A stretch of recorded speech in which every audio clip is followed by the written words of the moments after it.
মহব্বত আর ইহুদ নাসারা তরিকার নফরত তখন আসবে যখন নবীজির মহব্বত আমার দিলের মধ্যে আসবে।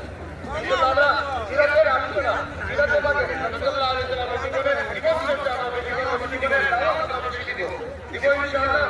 আর আরেকটি কথা আমাদের বলছে যে আমরা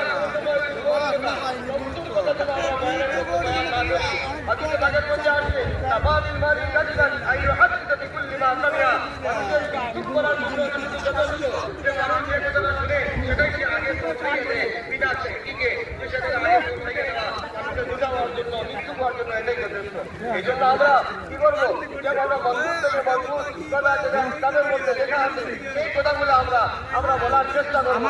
আমাদের বয়ানের মাধ্যমে কোনো তরফি এবং কোনো তেহরিকে কোনো ধরনের মাথা তোলো।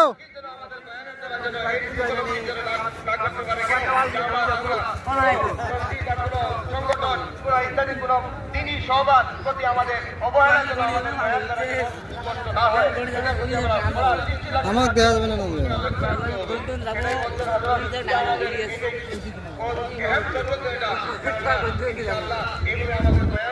আমরা সর্বোচ্চ বয়ানের দ্বারা কেউ কোনো কষ্ট পাবে না, কোনো দিনের কোনো যেন